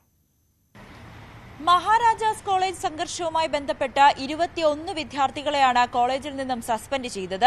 ഇതിൽ KSU ഫ്രട്ടേണിറ്റി SFI വിദ്യാർത്ഥികൾ അടക്കമുള്ളവരെയാണ് സസ്പെൻഡ് ചെയ്തിരിക്കുന്നത്. അന്വേഷണ റിപ്പോർട്ട് സമർപ്പിക്കുന്നതുവരെയാണ് ഇവരുടെ സസ്പെൻഷൻ. കമ്മീഷന്റെ മുന്നിൽ ഈ ചോദ്യങ്ങൾക്ക് മറുപടി നൽകാൻ അല്ലെങ്കിൽ മൊഴിയെടുക്കാൻ അല്ലാതെ ഈ വിദ്യാർത്ഥികളെ കോളേജിൽ പ്രവേശിപ്പിക്കരുതെന്നൊരു കർശന നിർദ്ദേശം കൂടി പുറപ്പെടുവിച്ചിട്ടുണ്ട്. എന്തായാലും SFI യൂണിറ്റ് സെക്രട്ടറിയെ മർദ്ദിച്ചതുമായി ബന്ധപ്പെട്ട് കോളേജിൽ ചില സംഘർഷങ്ങൾ നിലനിന്നിരുന്നു. ഇതിന് പിന്നാലെയായിരുന്നു SFI unit secretary Nasar Abdul റഹ്മാനെ ഒരു കൂട്ടം വിദ്യാർത്ഥികൾ ചേർന്ന് കോളേജിനുള്ളിൽ കടന്ന് മർദ്ദിക്കുന്ന ഒരു സാഹചര്യമുണ്ടായി. ഗുരുതരമായി കുത്തുകയും ചെയ്തു. കുത്തേറ്റ നാസറിനെ അടുത്തുള്ള സ്വകാര്യ ആശുപത്രിയിലേക്ക് പ്രവേശിപ്പിക്കുകയും ചെയ്തു. ഇതിന്റെ അടിസ്ഥാനത്തിൽ ആണ് ഈ സംഘർഷത്തിൽ പങ്കെടുത്ത വിദ്യാർത്ഥികളെയാണ് സസ്പെൻഡ് ചെയ്തത്. ഇതിൽ 13 പേരാണ് KSUവിന്റെയും ഫ്രട്ടേണിറ്റിയുടെയും പ്രവർത്തകരായ 13 വിദ്യാർത്ഥികളാണുള്ളത്. ബാക്കി 8 പേരും SFIയുടെ വിദ്യാർത്ഥികളാണ്, SFI പ്രവർത്തകരാണ്. അവരെ സസ്പെൻഡ് ചെയ്തത് ഈ അന്നത്തെ സംഘർഷവുമായി ബന്ധപ്പെട്ട കുത്തേറ്റ നാസറിനെ ആദ്യം ജനറൽ ആശുപത്രിയിലേക്കാണ് കൊണ്ടുപോയത്. ആ സമയത്ത് തന്നെ അവിടെ SFI വിദ്യാർത്ഥികൾ ഉണ്ടായിരുന്നു. നാസറിനെ ഒപ്പം ഈ ആശുപത്രിയിലേക്ക് കൊണ്ടുവന്നത് SFI വിദ്യാർത്ഥികളായിരുന്നു. ആ സമയത്ത് തന്നെയാണ് ഇവർ തമ്മിലുള്ള ഈ പരസ്പരമുള്ള ഒരു അടിയും കോളേജിൽ നടന്നിട്ടുണ്ടായിരുന്നു. അതിൽ പരിക്കേറ്റ രണ്ടാമത്തെയും നാലാമത്തെയും, അതായത് നാസറിനെ കുത്തിയ കേസിലെ രണ്ടാമത്തെയും നാലാമത്തെയും പ്രതികളായ അവരെയും ബിലാലിനെയും അമൽ ടോമിയെയും ഇവരെ രണ്ടുപേരെയും ആശുപത്രിയിലേക്ക് കൊണ്ടുവന്നിരുന്നു, ജനറൽ ആശുപത്രിയിലേക്ക് കൊണ്ടുവന്നിരുന്നു. ആ സമയം ഇവരെ ആക്രമിക്കാൻ ആംബുലൻസിൽ അടക്കം കയറി ആക്രമിച്ച SFI വിദ്യാർത്ഥികളെയാണ് ബാക്കിയുള്ള 8 പേർ, സസ്പെൻഷനിലായ ബാക്കി 8 പേർ. എന്തായാലും ഒരു അനിശ്ചിതകാലത്തിന് ശേഷം കോളേജ് തുറക്കുമ്പോൾ തന്നെ വലിയ ശാന്തതയോടെയാണ് കോളേജിൽ ക്ലാസുകളുമായി മുന്നോട്ട് പോകുന്നത്. എന്തായാലും ഈ നാസറിനെ കുത്തിയ കേസിൽ ഇനിയും പ്രതികളെ പിടികൂടാനുണ്ട്. 15 പേരാണ് പോലീസ് വധശ്രമത്തിന് കേസെടുത്തിരിക്കുന്നത്. പക്ഷെ അതിൽ ഇതുവരെയും ബാക്കിയുള്ളവരെ അറസ്റ്റ് ചെയ്തില്ല എന്നുള്ള ഒരു ആരോപണം SFIയുടെ ഭാഗത്തു നിന്നും ഉന്നയിക്കുന്നുണ്ട്. എന്തായാലും കോളേജിൽ കർശന സുരക്ഷയാണ് ഇപ്പോൾ ഒരുക്കിയിരിക്കുന്നത്. കുറച്ചു നാളത്തേക്ക് കൂടി പോലീസിന്റെ ഒരു വിന്യാസമുണ്ട്. അതോടൊപ്പം തന്നെ 6 മണിക്ക് ശേഷം കോളേജിന്റെ ഉള്ളിലേക്ക് പ്രവേശിക്കാനും അനുമതിയില്ല. ഗേറ്റ് അടച്ചു തന്നെയായിരിക്കും ഇട്ടിരിക്കുക. അതോടൊപ്പം കോളേജിലെത്തുന്ന വിദ്യാർത്ഥികളെല്ലാം ID കാർഡ് അടക്കം കൊണ്ടുവരണം. ID കാർഡ് ഉണ്ടെങ്കിൽ മാത്രമേ കോളേജിലേക്ക് പ്രവേശിപ്പിക്കുകയുള്ളൂ എന്നൊരു നിർദ്ദേശം കൂടി കഴിഞ്ഞ തവണ ചേർന്ന യോഗത്തിൽ നിരീക്ഷണത്തിൽ എടുത്തിരുന്നു. എന്തായാലും കോളേജ് വീണ്ടും തുറക്കുമ്പോൾ, കോളേജിൽ പ്രവർത്തനം നടക്കുമ്പോൾ തന്നെ വലിയ ശാന്തതയോടെയാണ് ഇപ്പോൾ കോളേജിൽ ക്ലാസുകളെല്ലാം മുന്നോട്ട് പോകുന്നത്. അതിനിടയിലാണ് ഈ സംഘർഷത്തിൽ പങ്കെടുത്ത 21 പേരെ സസ്പെൻഡ് ചെയ്തിരിക്കുന്നത്. വയനാട് കൊളഗപ്പാറ ചൂരിമലയിൽ വീണ്ടും കടുവ ആക്രമണം. താണാട്ടുകുടിയിൽ രാജന്റെ പശുക്കിടാവിനെയാണ് കടുവ ആക്രമിച്ചു കൊന്നത്. 1 മാസത്തിനിടെ 4ാമത്തെ വളർത്തുമൃഗമാണ് കടുവയുടെ ആക്രമണത്തിനിരയായത്. ഇന്ന് പുലർച്ചെയാണ് വീടിനോട് ചേർന്ന തൊഴുത്തിൽ വീണ്ടും കടുവ എത്തിയത്. പശുവിനെ വലിച്ചിഴച്ച് കൊണ്ടുപോയ പാടുകൾ ഇവിടെയുണ്ടായിരുന്നു. തുടർന്ന് വീട്ടുകാരും പ്രദേശവാസികളും നടത്തിയ തിരച്ചിലിലാണ് പാതി ഭക്ഷിച്ച നിലയിൽ പശുക്കിടാവിനെ കണ്ടെത്തിയത്. ബീനാച്ചി എസ്റ്റേറ്റിൽ വച്ചാണ് കടുവ പശുക്കിടാവിനെ ഭക്ഷിച്ചത്. ജീവിതമാർഗ്ഗമാണ്. ഇപ്പം ഇന്ന് രാവിലെയാണ് എൻ്റെ തൊഴുത്തിൽ നിന്നാണ് എൻ്റെ കിടാവിനെ പിടിച്ചുകൊണ്ട് പോകുന്നത്. 3 മാസമായി പിടിച്ചോട്ട് പോയിട്ട് പശുവിൻ്റെ യാതൊരു തീരുമാനമോ അതിൻ്റെ യാതൊരു ആനുകൂല്യങ്ങളോ ഞങ്ങൾക്ക് കിട്ടിയിട്ടില്ല. പിന്നെ ഞങ്ങളുടെ മക്കളാണ് അവിടെ കളിച്ചു വളർന്ന സ്ഥലമാണ്. പിന്നെ നിരന്തരമായിട്ട് ഇപ്പോൾ 4ാമത്തെ പശുക്കളാണ് പിടിച്ചുകൊണ്ട് പോകുന്നത്. ഇത് പിടിച്ചുകൊണ്ട് പോയി കഴിഞ്ഞിട്ട് ഇങ്ങനെ നിന്ന് ഞങ്ങൾക്ക് അവിടെ ജീവിക്കണ്ടേ?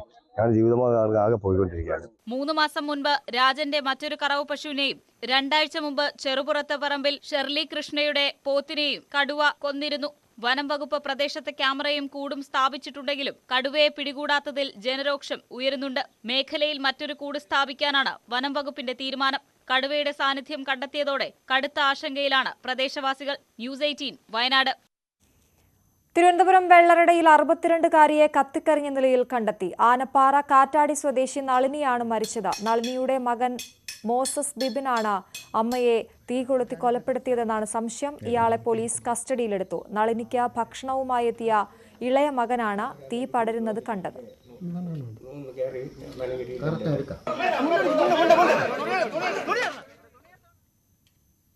ന്യൂസ് 18 പാഠം 4-ലൂടെ ലോകമറിഞ്ഞ നിഖിൽ എന്ന +2കാരന് സ്കൂളിന്റെ സ്നേഹോപകാരം. Thiruvananthapuram Mukkolakkal saint Thomas higher secondary സ്കൂളിലെ +2 വിദ്യാർത്ഥിയാണ് നിഖിൽ. സ്കൂളിൽ നടന്ന ചടങ്ങിൽ നിഖിലിന് മാനേജ്മെന്റ് ലാപ്ടോപ്പ് സമ്മാനിച്ചു. അവിചാരിതമായി ന്യൂസ് 18 പാഠം 4ന്റെ ഭാഗമായതിനെക്കുറിച്ചും പിന്നീട് ജീവിതത്തിലുണ്ടായ മാറ്റങ്ങളെക്കുറിച്ചും നിഖിൽ വിശദമായി സംസാരിച്ചു. ഒരിക്കലും ഇത് ഞാൻ പ്രതീക്ഷിച്ചതല്ല. കാരണം അവിടെ എനിക്കൊരു റോളില്ല, ആ ഒരു പരിപാടിക്ക് റോളില്ല. എന്റെ പ്രിയപ്പെട്ട സാറ് കാരണമാണ് സാർ എനിക്ക് ആ ഫോൺ തന്നു, ആ വീഡിയോ ഒന്ന് എടുക്കാൻ വേണ്ടിയായിട്ട് അതിനു വേണ്ടി പോയതാണ്. അപ്പം അത് ചെയ്തു. അത് കഴിഞ്ഞ സാറിന് ഫോൺ കൊടുത്തു. എന്നിട്ട് ഞാൻ ആ പണി ഇരിക്കുകയാണ്, വെറുതെ ഇരിക്കുക. അപ്പൊ ആങ്കർ എനിക്ക് എന്റെ ചിരി ഇഷ്ടപ്പെട്ടു എന്ന് പറഞ്ഞെങ്കിലും എന്താണ് ഈ പോസിറ്റിവിറ്റിന്റെ രഹസ്യം എന്ന് ചോദിച്ചു. ഞാൻ മറുപടി പറഞ്ഞപ്പോ എന്റെ കഥകൾ ചോദിച്ചു. അവിടെ ഇത്രയും പിള്ളേരുണ്ടായിരുന്നു, അവരോട് ആരും ഈ കഥകളോ വലിയ വിശേഷങ്ങളോ ഒന്നും ചോദിച്ചിട്ടില്ല. എന്തോ നിമിത്തം അല്ലെങ്കിൽ ദൈവത്തിന്റെ വിളിയെന്ന് തോന്നുന്നു ആ ചേച്ചി എന്നോടാണ് വീട്ടിലെ കാര്യങ്ങൾ ചോദിച്ചത്. അങ്ങനെയാണ് ഞാനിത് പറയുന്നത്. ഇത് ഇവര് എന്റെ വീഡിയോ സെപ്പറേറ്റ് കട്ട് ചെയ്ത് വൈറലാക്കും. ഞാനിത് പ്രതീക്ഷിച്ചില്ല. കാര്യം ന്യൂസിൽ അവരിട്ടപ്പോ ഈ പരിപാടിയുടെ ഇതാണല്ലോ. അപ്പൊ അതൊരു ജസ്റ്റ് ഒരു 3 മിനിറ്റ് അതിന്റെ തല കാണിക്കുന്ന രീതി കിട്ടും. അപ്പൊ okay, I was happy because എന്റെ തല കാണിച്ചു. ഓക്കെ, പിറ്റേ ദിവസമാണ് എന്റെ അമ്മയ്ക്ക് ഫോണില് വീഡിയോ വരുന്നത്, സെപ്പറേറ്റ് കട്ട് ചെയ്തൊരു വീഡിയോ. ഇത് അന്ന് ഒരു ദിവസം കൊണ്ട് ഒരു 1 മില്യൺ ക്രോസ് ചെയ്തു. സത്യം പറഞ്ഞാൽ ഒരു പറയണമെന്ന് വിചാരിച്ചത് നല്ലല്ലോ ഞാൻ പോയത്. അപ്പൊ അത്രയ്ക്കും എല്ലാം ഞാൻ എപ്പോഴും വീട്ടിലിരിക്കുമ്പോ ഞാൻ ദൈവമില്ല എന്നാണ് ഞാൻ വിശ്വസിച്ചത്. കാരണം അത്രയും കഷ്ടപ്പാടായിരുന്നു ജീവിതത്തിൽ. ഒരു സന്തോഷം പോലും ഇല്ല.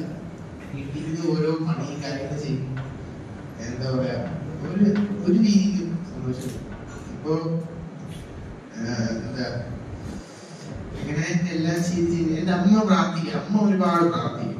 അപ്പൊ ഞാൻ അമ്മയോട് ചോദിക്കും, എന്തിനാണ് ഈ പ്രാർത്ഥിക്കുന്നത്? എന്തെങ്കിലും ഉപയോഗം ഉണ്ടോ?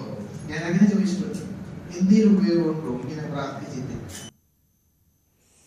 ബി.ജെ.പി. സംസ്ഥാന അധ്യക്ഷൻ കെ. സുരേന്ദ്രൻ നയിക്കുന്ന NDA കേരള പദയാത്രയ്ക്ക് നാളെ കാസർഗോഡ് തുടക്കമാകും. ബി.ജെ.പി. ദേശീയ അധ്യക്ഷൻ JP നദ്ദ ഉദ്ഘാടനം ചെയ്യുന്ന യാത്ര 20 ലോക്സഭാ മണ്ഡലങ്ങളിലൂടെ കടന്നുപോകും. മോദിയുടെ ഗ്യാരണ്ടി പുതിയ കേരളം എന്ന മുദ്രാവാക്യം ഉയർത്തിയാണ് പദയാത്ര. പാർലമെന്റ് തെരഞ്ഞെടുപ്പിന് പ്രവർത്തകരെ സജ്ജമാക്കുക എന്ന ലക്ഷ്യവും യാത്രയ്ക്കുണ്ട്. 20 ലോക്സഭാ മണ്ഡലങ്ങളിലും കേരള യാത്ര പര്യടനം നടത്തും. കാസർഗോഡ് താളിപ്പടപ്പ് മൈതാനിയിൽ ഉച്ചയ്ക്ക് 2 മണിക്ക് JP നദ്ദ ഉദ്ഘാടനം ചെയ്യും. NDA ദേശീയ സംസ്ഥാന നേതാക്കൾ പരിപാടിയിൽ പങ്കെടുക്കും. BJP ദേശീയ അധ്യക്ഷ സ്ഥാനം ഏറ്റെടുത്തതിനു ശേഷമുള്ള നദ്ദയുടെ ജില്ലയിലെ ആദ്യ സന്ദർശനം കൂടിയാണ് ഇത്. ഇപ്രാവശ്യം ഒരു ലോകസഭാ മണ്ഡലത്തിൽ ഒരു 10 കിലോമീറ്റർ അടങ്ങുന്ന ഒരു പദയാത്ര, പിന്നീട് അടുത്ത ലോകസഭാ മണ്ഡലത്തിൽ പോകും. അങ്ങനെ ഒരു കണ്ടിന്യൂസ് ആയിട്ടുള്ള പദയാത്ര നിശ്ചയിച്ചിട്ടില്ല. അപ്പോൾ കാസർഗോഡ് ലോകസഭാ മണ്ഡലത്തിൻ്റെത് താളിപ്പടപ്പ് മൈതാനിൽ നിന്ന് പുറപ്പെട്ടിട്ട് ഏകദേശം ഒരു 7 കിലോമീറ്റർ നടന്ന് മേൽപ്പറമ്പിൽ സമാപന യോഗം നടക്കും. അതുപോലെ ഉദ്ഘാടന സഭയ്ക്കാണ് ഇപ്രാവശ്യം പ്രാധാന്യത നൽകിയിരിക്കുന്നത്. അപ്പോൾ ഉദ്ഘാടന സദസ്സിൽ എല്ലായിടത്തും കൂടി ദേശീയ മന്ത്രികളും അല്ലെങ്കിൽ കേന്ദ്രമന്ത്രികളും അല്ലെങ്കിൽ ദേശീയ നേതാക്കളുണ്ടാവും. സമാപന യോഗത്തിൽ NDAയുടെ സംസ്ഥാന നേതാക്കളുണ്ടാവും. യാത്രയുടെ ഭാഗമായി മത സാമുദായിക സാംസ്കാരിക നേതാക്കളുമായി കൂടിക്കാഴ്ചയുണ്ടാകും. മേൽപ്പറമ്പിലാണ് ആദ്യ ദിന സമാപനം. 29-ന് കണ്ണൂർ ജില്ലയിലേക്ക് പ്രവേശിക്കും. 30-ന് വയനാട്ടിലും 31-ന് വടകരയിലും പദയാത്ര കടന്നുപോകും. ന്യൂസ് 18 കാസർഗോഡ്. ഇടവേള.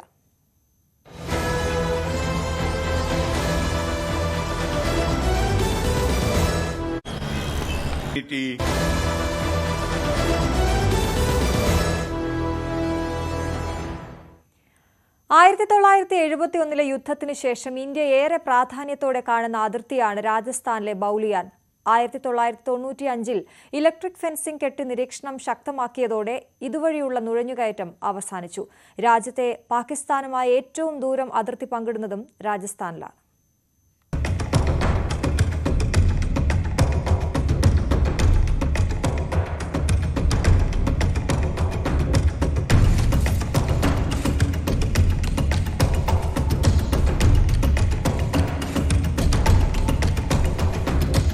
ഇന്ത്യ പാകിസ്ഥാൻ അതിർത്തിയിലാണ് ഞാനിപ്പോൾ നിൽക്കുന്നത്. തനോത്മാത ക്ഷേത്രത്തിൽ നിന്ന് 20 കിലോമീറ്റർ സഞ്ചരിച്ചാലെത്തുന്ന ബൗലിയാൻ അതിർത്തിയിൽ. എനിക്ക് പിന്നിൽ കാണുന്നത് നമ്മുടെ അതിർത്തിയാണ്.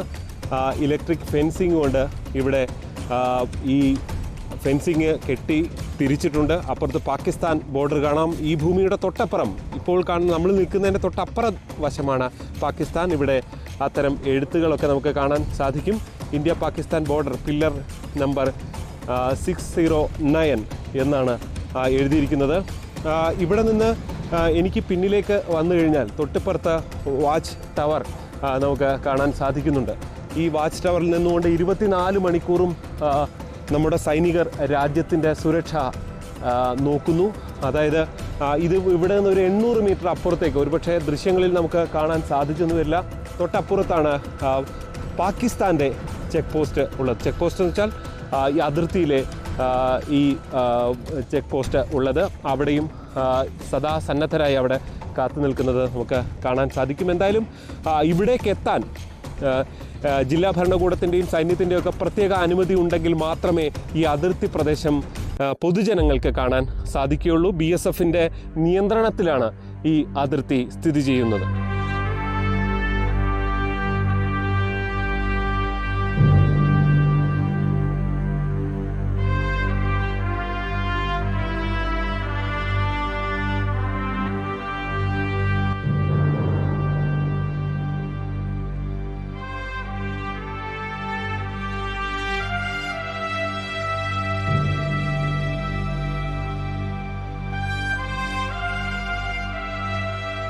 നിലവിൽ സമാധാനപരമായാണ് രാജസ്ഥാനിലെ ഇന്ത്യ പാക് അതിർത്തി കടന്നു പോകുന്നത്.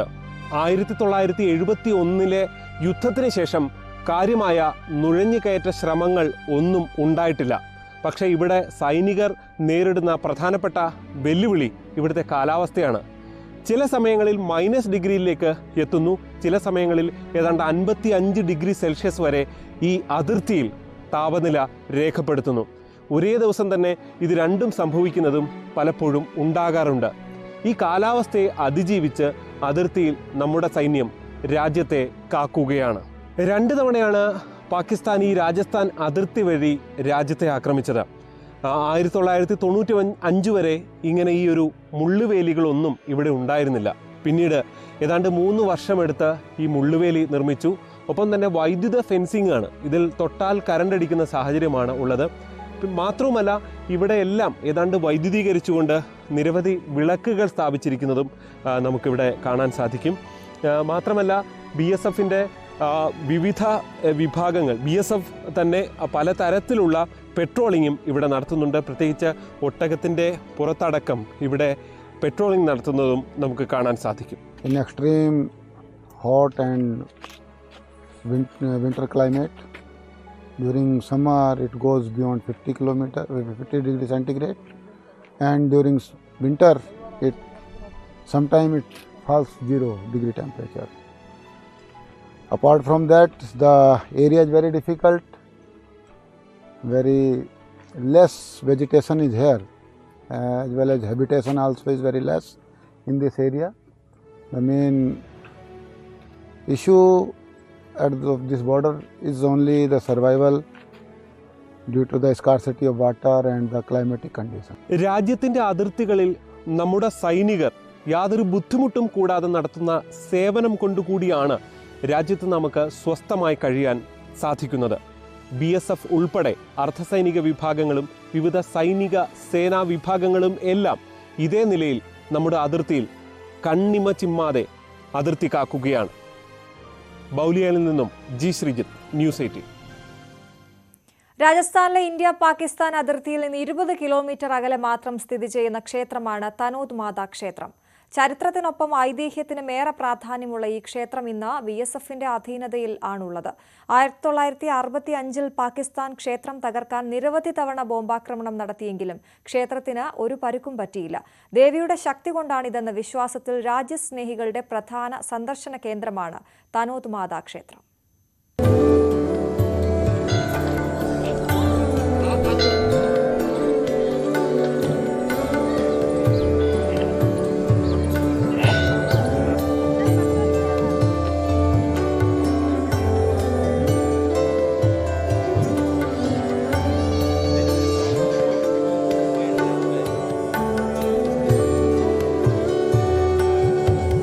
നേരത്തെ കണ്ട ലോങ്കേവാലയിൽ നിന്ന് 50 കിലോമീറ്റർ സഞ്ചരിച്ചാൽ അതിർത്തിയോട് ചേർന്നുള്ള ഈ തനോത് മാതാ ടെമ്പിളിൽ എത്താം.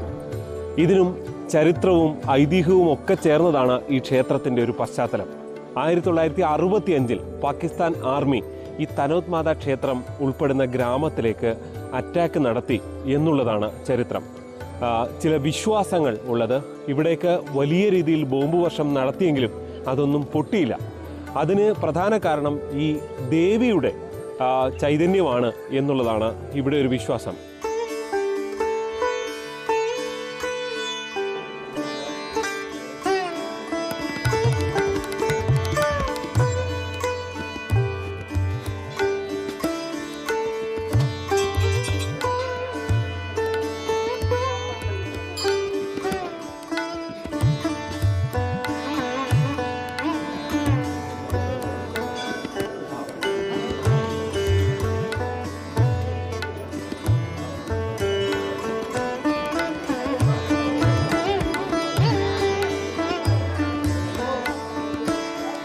പിന്നീട് ഈ സ്ഥലം, അറ്റാക്ക് നടന്ന സ്ഥലം എന്ന നിലയിൽ BSF ഇത് ഏറ്റെടുക്കുകയും ഇവിടെ ഒരു ക്യാമ്പ്, ഇവിടെ ഒരു പോസ്റ്റ് രൂപീകരിക്കുകയും ചെയ്തു.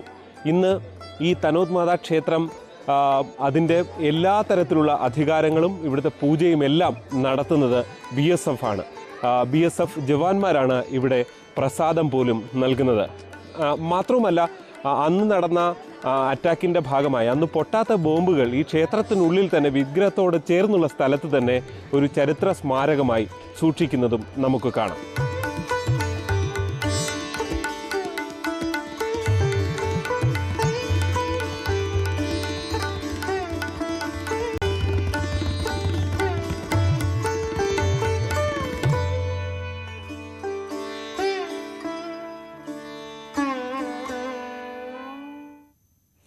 ഇടുക്കി ശാന്തൻപാറയിലെ CPM ഓഫീസ് നിർമ്മാണം NOCക്കായുള്ള അപേക്ഷ ജില്ലാ കളക്ടർ നിരസിച്ചു. കോടതി നിർദ്ദേശപ്രകാരമാണ് NOCക്ക് അപേക്ഷിച്ചത്. ഗാർഹികേതര ആവശ്യത്തിനാണ് നിർമ്മാണം എന്ന് കണ്ടെത്തിയാണ് നിരസിച്ചത്. കെട്ടിടം നിർമ്മിച്ചതിൽ 12 ചതുരശ്ര മീറ്റർ പട്ടയമില്ലാത്ത ഭൂമിയിൽ 48 ചതുരശ്ര മീറ്റർ റോഡ് പുറമ്പോക്ക് കൈവശം വെച്ചിരിക്കുന്നതായും കണ്ടെത്തി. ഹൈക്കോടതി നിർമ്മാണ വിലക്ക് ഏർപ്പെടുത്തിയ ശാന്തൻപാറയിലെ CPM ഓഫീസ് നിർമ്മാണത്തിന് റവന്യൂ വകുപ്പ് അനുമതി നിഷേധിച്ചു. കഴിഞ്ഞ ഓഗസ്റ്റ് 22-നാണ് റവന്യൂ വകുപ്പിന്റെ സ്റ്റോപ്പ് മെമ്മോ അവഗണിച്ച് ശാന്തൻപാറയിൽ CPM ഏരിയ കമ്മിറ്റി ഓഫീസ് നിർമ്മാണം നടത്തുന്ന വിവരം അതിജീവന പോരാട്ട വേദിയുടെ അഭിഭാഷകൻ ഹൈക്കോടതിയെ അറിയിച്ചത്. തുടർന്ന് നിർമ്മാണം നിർത്തിവെക്കാൻ കോടതി ഇടക്കാല ഉത്തരവ് പുറപ്പെടുവിച്ചു. എന്നാൽ അന്ന് രാത്രി തന്നെ വീണ്ടും നിർമ്മാണ പ്രവർത്തനങ്ങൾ നടത്തിയത് മാധ്യമങ്ങളിൽ വാർത്തയാവുകയും കോടതി ഇടപെടുകയും ചെയ്തു. തുടർന്ന് അമിക്കസ് ക്യൂറി റിപ്പോർട്ട് നൽകുകയും ഇനിയൊരു ഉത്തരവുണ്ടാകുന്നതുവരെ നിർമ്മാണ പ്രവർത്തനങ്ങൾ പാടില്ലെന്നും വീണ്ടും നിർമ്മാണം നടത്തിയാൽ ഭൂമിയുടെ ഉടമസ്ഥനെതിരെ കോടതിയലക്ഷ്യ നടപടി സ്വീകരിക്കുമെന്നും കോടതി വ്യക്തമാക്കിയിരുന്നു. CPM ജില്ലാ സെക്രട്ടറി CV വർഗീസിന്റെ ഉടമസ്ഥതയിലാണ് ഓഫീസ് സ്ഥിതി ചെയ്യുന്ന 8 സെന്റ് ഭൂമിയുള്ളത്. പിന്നീട് നിർമ്മാണ അനുമതി വേണമെന്നാവശ്യപ്പെട്ട് CPM 2 മാസം മുൻപ് വീണ്ടും ഹൈക്കോടതിയെ സമീപിക്കുകയും ഹൈറേഞ്ച് തോട്ടം തൊഴിലാളി യൂണിയൻ നേതാവ് VN മോഹനൻ കേസിൽ കക്ഷി ചേരുകയും ചെയ്തിരുന്നു. ഇതേ തുടർന്ന് പരിശോധന നടത്തി തുടർ നടപടികൾ സ്വീകരിക്കാൻ കോടതി ജില്ലാ കലക്ടർക്ക് നിർദ്ദേശം നൽകി. ഇതിന്റെ അടിസ്ഥാനത്തിൽ CPM ജില്ലാ കലക്ടർക്ക് NOCക്കുള്ള അപേക്ഷ നൽകി. എന്നാൽ ഭൂപതിവ് ചട്ടപ്രകാരം നിയമലംഘനം നടത്തിയിട്ടുണ്ടെന്ന കണ്ടെത്തലിലാണ് ജില്ലാ കളക്ടർ ഇപ്പോൾ NOC നിഷേധിച്ചത്. ഭൂപതിവ് ചട്ടപ്രകാരം പതിച്ചു നൽകിയ ഭൂമിയിൽ ഗാർഹികേതര നിർമ്മാണ പ്രവർത്തനങ്ങൾക്ക് വിലക്കുണ്ട്. ഇതുകൂടാതെ കെട്ടിടം നിർമ്മിച്ച വസ്തുവിലുള്ള 12 ചതുരശ്ര മീറ്റർ ഭൂമിക്ക് പട്ടയമില്ലെന്നും റവന്യൂ വകുപ്പ് കണ്ടെത്തിയിട്ടുണ്ട്. 48 ചതുരശ്ര മീറ്റർ റോഡ് പുറമ്പോക്ക് ഭൂമി കൈവശം വെച്ചിരിക്കുന്നതായും റവന്യൂ വകുപ്പ് കണ്ടെത്തിയിട്ടുണ്ട്. ന്യൂസ് 18 ഇടുക്കി. വാളയാർ മോട്ടോർ വാഹന ചെക്ക് പോസ്റ്റിൽ വിജിലൻസിന്റെ മിന്നൽ പരിശോധന. ചെക്ക് പോസ്റ്റിലെ പ്രിന്ററിനുള്ളിൽ നിന്ന് നോട്ടുകെട്ടുകൾ കണ്ടെത്തി. ഉപയോഗശൂന്യമായ കാർഡ്ബോർഡ് പെട്ടിയിൽ നിന്നും പണം പിടികൂടി. 25,650 രൂപയാണ് പിടിച്ചെടുത്തത്.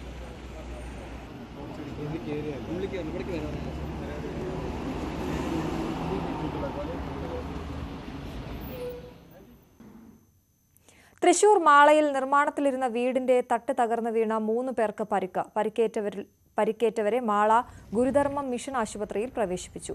രാവിലെ 10:30ഓടെയായിരുന്നു സംഭവം.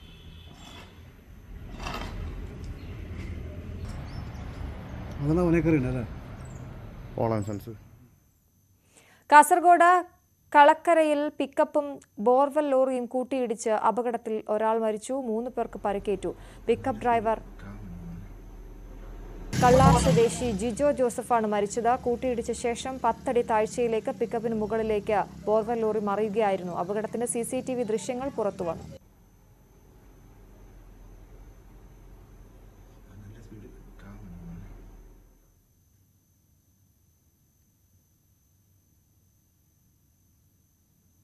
മഴക്കെടുതിയിൽ കൃഷിനാശം നേരിട്ട കർഷകർക്ക് നഷ്ടപരിഹാരം വൈകുന്നു. 2.5 വർഷത്തിലേറെയായി നഷ്ടപരിഹാര വിതരണം മുടങ്ങിക്കിടക്കുകയാണ്. ഇതിൽ പലർക്കും അനുവദിച്ചിട്ടുള്ളത് തുച്ഛമായ തുകയാണെന്ന പരാതിയുമുണ്ട്. കഴിഞ്ഞ വർഷം മാത്രം ഇടുക്കിയിൽ വിതരണം ചെയ്യാനുള്ളത് 25,80,800-ലധികം രൂപയാണ്. ഓരോ മഴക്കാലവും ഇടുക്കിയിലെ കർഷകന് സമ്മാനിക്കുന്നത് ദുരിതക്കാഴ്ചകളാണ്. വർഷങ്ങളുടെ അധ്വാനം കൊണ്ട് പൊന്നിവിളയിച്ച ഭൂമി നിമിഷനേരം കൊണ്ടില്ലാതായ നിരവധി കർഷകരുണ്ട് ജില്ലയിൽ. ഇവരുടെ തുടർജീവിതത്തിന്റെ ഏക പ്രതീക്ഷയാണ് സർക്കാരിൽ നിന്നുള്ള സഹായം. എന്നാൽ 2021 മെയ് മാസത്തിനു ശേഷം ജില്ലയിൽ പ്രകൃതി ദുരന്തത്തിലെ നാശനഷ്ടങ്ങൾക്കുള്ള നഷ്ടപരിഹാര തുക കൈമാറിയിട്ടില്ല. ഇതോടെ പല കർഷകരുടെയും ജീവിതം പ്രതിസന്ധിയിലായി. കഴിഞ്ഞ ഒരു വർഷം മാത്രം ഏകദേശം 25 ലക്ഷം രൂപയുടെ നഷ്ടം ഇടുക്കി ജില്ലയിൽ കാർഷിക രംഗത്തുണ്ടായിട്ടുണ്ടെന്നാണ് കൃഷി വകുപ്പിൻ്റെ കണക്ക് 2023. എന്നാൽ നാളിതുവരെയും 1 രൂപ പോലും ഒരു കർഷകനും നഷ്ടപരിഹാരമായിട്ട് സർക്കാരിൽ നിന്ന് 1 രൂപ പോലും ലഭിച്ചിട്ടില്ല എന്നാണ് അറിയാൻ കഴിയുന്നത്. 2023 ഇടുക്കിയിലാകെ 400 അപേക്ഷകളിലായി 25,80,000 പരം രൂപയാണ് നഷ്ടപരിഹാരമായി കണക്കാക്കിയിരിക്കുന്നത്. ഏതാനും നാളുകൾക്ക് മുൻപ് ഉരുൾപൊട്ടലുണ്ടായ ശാന്തൻപാറ പഞ്ചായത്ത് ഉൾപ്പെടുന്ന ദേവികുളം ബ്ലോക്കിലാണ് ഏറ്റവും അധികം തുക. ദേവികുളത്ത് 141 അപേക്ഷകളിലായി 9,35,000-ലധികം രൂപ വിതരണം ചെയ്യണം. ഇടുക്കി ബ്ലോക്കിൽ 4,15 ലക്ഷത്തിലധികവും, ഇളന്തേശം ബ്ലോക്കിൽ 3,77,000-ലധികവും, കട്ടപ്പനയിൽ 3,43,000-ലധികം രൂപയും വിതരണം ചെയ്യണം. നെടുങ്കണ്ടം, തൊടുപുഴ, അടിമാലി ബ്ലോക്കുകളിൽ 1 ലക്ഷത്തിലധികം രൂപയുണ്ട്. 1/2 ലക്ഷത്തോളം രൂപ വിതരണം ചെയ്യാനുള്ള പീരുമേട്ടിലാണ് ഏറ്റവും കുറവ്. ഗവൺമെന്റ് ഇപ്പോഴത്തെ ഒരു രീതിയിൽ നോക്കൂത്തിയായി, വെറും ഒരു നോക്കൂത്തിയായി നിൽക്കുക മാത്രമാണ് ചെയ്തുകൊണ്ടിരിക്കുന്നത്. ഇടുക്കിയിലെ ജനങ്ങൾ അത്രയ്ക്ക് ബുദ്ധിമുട്ടിലൂടെയാണ് ഇപ്പോൾ പോകുന്നത്. മരുഭൂമിയിൽ ഒരു തുള്ളി വെള്ളം വീഴുന്നത് പോലെ എന്തെങ്കിലും ഒരു സഹായം ജനങ്ങൾക്ക് കൊടുത്താൽ അവർക്ക് അതൊരു വലിയ സഹായം തന്നെയായിരിക്കും. ഉരുൾപൊട്ടൽ, മണ്ണിടിച്ചിലടക്കമുള്ള നാശനഷ്ടം നേരിടുന്നവർക്ക് നഷ്ടത്തിന് ആനുപാതികമായി തുക ലഭിക്കാറില്ല. അനുവദിക്കുന്ന തുക പോലും കാലാനുസൃതമായി ലഭിക്കാത്ത സാഹചര്യമാണ് നിലവിലുള്ളത്. ന്യൂസ് 18 ഇടുക്കി. മലൈക്കോട്ടെ വാലിബന്റെ നെഗറ്റീവ് റിവ്യൂവിനെ പറ്റി ചിന്തിക്കുന്നില്ലെന്നും അത് തനിക്കൊരു പ്രശ്നമല്ലെന്നും ലിജോ ജോസ് പെല്ലിശ്ശേരി. സിനിമ കണ്ട അഭിപ്രായം പറയണം. എന്തിനാണ് ഇങ്ങനെ വിദ്വേഷ ക്യാമ്പയിൻ നടത്തുന്നതെന്ന് മനസ്സിലാകുന്നില്ല. നമ്മുടെ കാഴ്ച മറ്റൊരാളുടെ കണ്ണിലൂടെ ആകരുതെന്നും ലിജോ ജോസ് പെല്ലിശ്ശേരി പറഞ്ഞു. നമ്മുടെ കാഴ്ച എന്ന് പറയുന്നത് വേറൊരുത്തിന്റെ വാക്കിനെ അടിസ്ഥാനപ്പെടുത്തി ആവരുതല്ലോ. നമ്മുടെ കാഴ്ച മാത്രമാണ്. അതായത് നമ്മുടെ രുചി എന്ന് പറയുന്നത് വേറൊരാളുടെ നാവിന് കിട്ടിയ രുചിയാവരുത്. നമ്മുടെ രുചി മാത്രമാണ്. കാലഘട്ടത്തിന്റെ ഒരു പ്രശ്നം കൂടിയാണത്. മറ്റൊരുത്തിന്റെ കിടപ്പുമുറിയിലും കുളിമുറിയിലും എത്തി നോക്കി അതിന് റിയാക്ട് ചെയ്യുന്നത് നമ്മുടെ എന്റർടൈൻമെന്റായി മാറരുത്. അപ്പൊ അങ്ങനെ ഒരു അവസ്ഥ ഉണ്ടാവുമ്പോൾ മറ്റുള്ളവർ പ്രതികരിക്കുന്നു, മറ്റുള്ളവർ പറയുന്നതുമായിട്ടുള്ള ക്രിറ്റിസിസം മാത്രവും നമ്മുടെ കാഴ്ചയ്ക്ക് അടിസ്ഥാനം. അപ്പോൾ ഒരിക്കലും അതാവരുത്. നമ്മൾ തന്നെ അത് കണ്ട് ആസ്വദിക്കുകയും അഭിപ്രായം പറയുകയും ചെയ്യുന്ന ഒരു കാര്യമാണ്. കൊച്ചി ഫോട്ടോ ജേർണലിസ്റ്റ് ഫോറം സംഘടിപ്പിക്കുന്ന ഫോട്ടോ പ്രദർശനം ആരംഭിച്ചു. കേരള ബ്ലാസ്റ്റേഴ്സ് പരിശീലകൻ ഇവാൻ വുക്കോമിനോവിച്ച് ഉദ്ഘാടനം ചെയ്തു. കൊച്ചിയിലെ വിവിധ മാധ്യമ സ്ഥാപനങ്ങളിൽ ജോലി ചെയ്യുന്ന ഫോട്ടോഗ്രാഫർമാരുടെ ചിത്രങ്ങളാണ് ഉൾപ്പെടുത്തിയിരിക്കുന്നത്.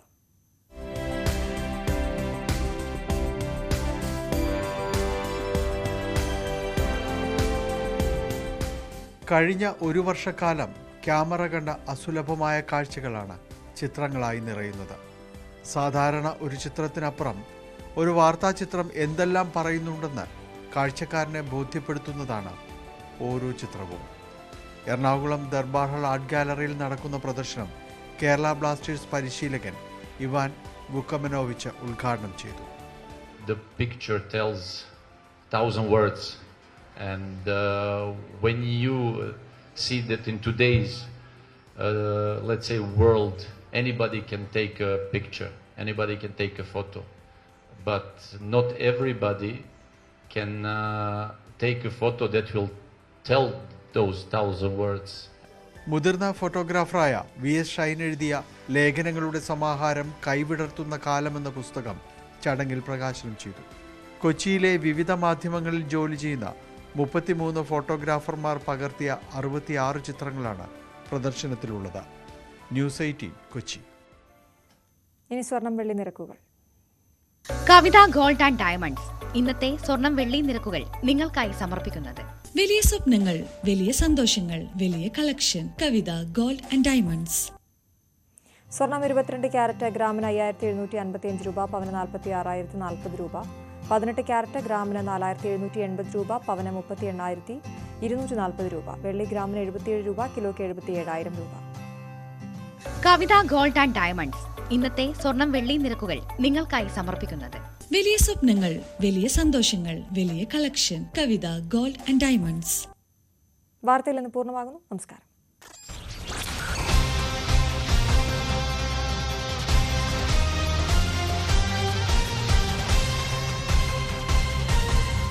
ഈ പരിപാടി നിങ്ങൾ